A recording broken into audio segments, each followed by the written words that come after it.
Hi there, welcome. You've entered your favorite, safe, quiet corner of the internet. I want you to shake the day off because the world can wait. Now please take a deep breath in with me and out. Thank you. Welcome to night 3 of this reading series. Today we're going to read chapter 9, still in part 1.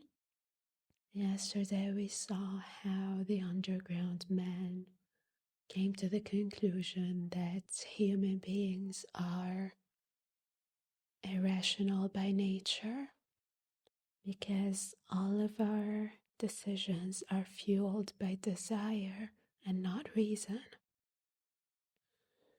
It also concluded that human beings are predictably ungovernable. So now let's go on reading. Gentlemen, I am joking, and I know myself that my jokes are not brilliant.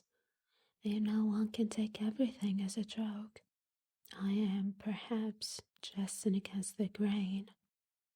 Gentlemen, I am tormented by my questions. Answer them for me. You, for instance, want to cure men of their old habits and reform their will in accordance with science and good sense.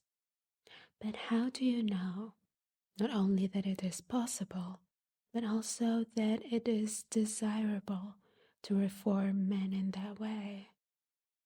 And what leads you to the conclusion that man's inclinations need reforming? In short, how do you know that such a reformation will be a benefit to man?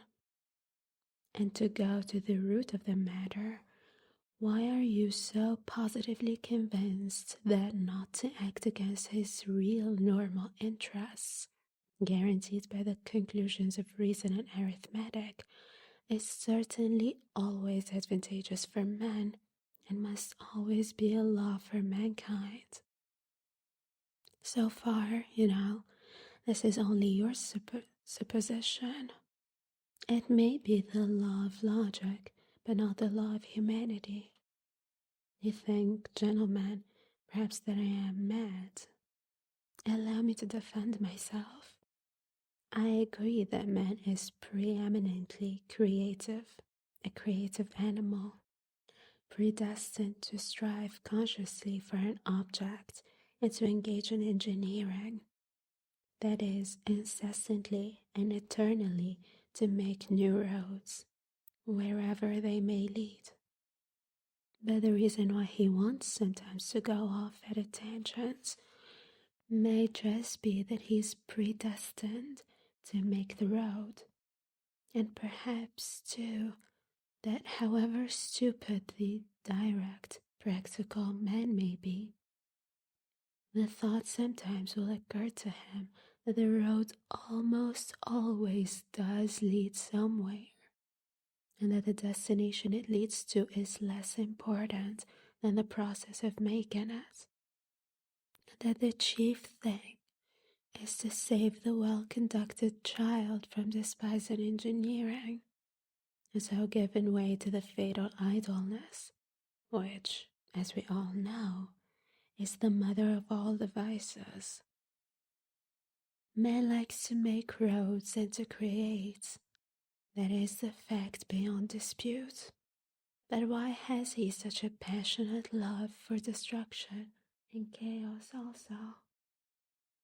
Tell me that. But on that point, I want to say a couple of words myself.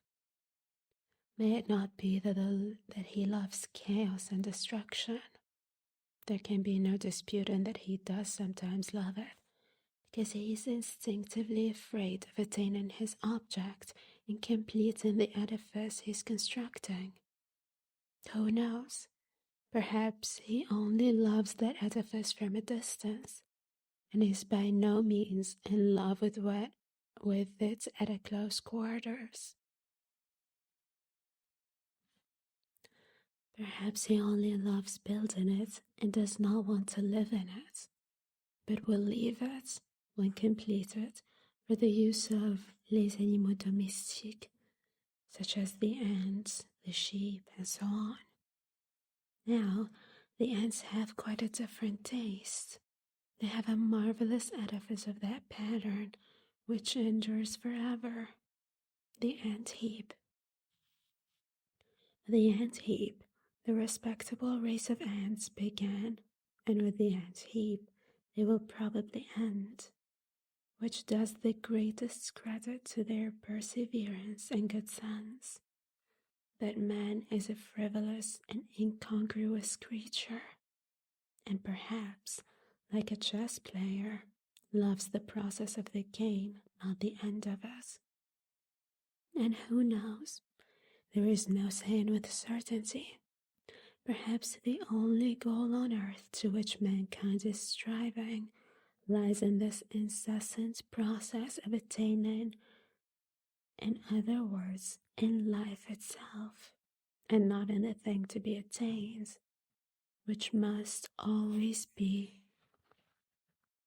expressed as a formula, as positive as twice two makes four. And such positiveness is not life, gentlemen, but is the beginning of death. Anyway, man has always been afraid of this mathematical certainty, and I am afraid of it now. Granted that man does nothing but seek that mathematical certainty. He traverses oceans, sacrifices his life in the quest, but to succeed, really to find it, dreads, I assure you. He feels that when he has found it, there will be nothing for him to look for.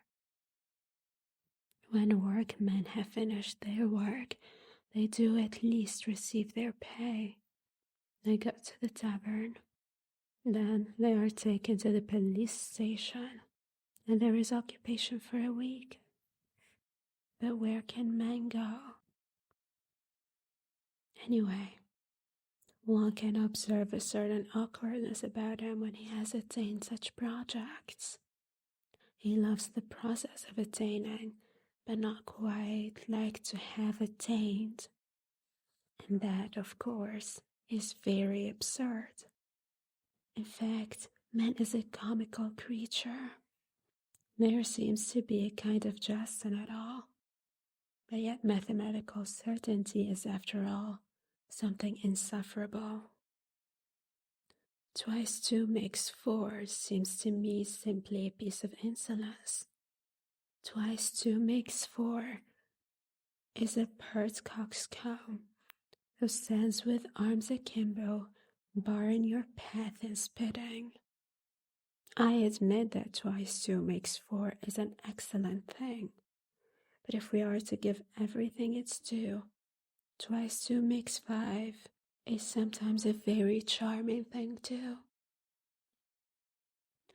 And why are you so firmly, so triumphantly convinced that only the normal and the positive, in other words, only what is conducive to welfare, is for the advantage of man? Is not reason an error as regards advantage? Does not man, perhaps, love something besides well-being? Perhaps he is just as fond of suffering. Perhaps suffering is just as great as benefit to him as well-being. Man is sometimes extraordinarily, passionately in love with suffering, and that is a fact. There is no need to appeal to universal history to prove that. Only ask yourself, if you are a man and have lived at all, As far as my personal opinion is concerned, to care only for well-being seems to me positively ill-bred. Whether it's good or bad, it is sometimes very pleasant to smash things. I hold no brief for suffering, nor for well-being either. I am standing for my caprice, and for its being guaranteed to me when necessary. Suffering would be out of place in vaudeville, for instance. I know that. In the Palace of Crystal, it is unthinkable. Suffering means doubt, negation, and what would be the good of a Palace of Crystal if there would be any doubt about it? And yet, I think man will never renounce real suffering. That is, destruction and chaos. Why, suffering is the sole origin of consciousness. Though I did lay it down at the beginning that consciousness is the greatest misfortune for man. Yet I know man prizes it and would not give it up for any satisfaction. Consciousness, for instance, is infinitely superior to twice 2 makes 4. Once you have mathematical certainty, there is nothing left to do or to understand. There will be nothing left but to bottle up your 5 senses and plunge into contemplation. While if you stick to consciousness, even though the same result is attained, you can at least flog yourself at times, and that will, at any rate, liven you up. Reactionary as it is, corporal punishment is better than nothing.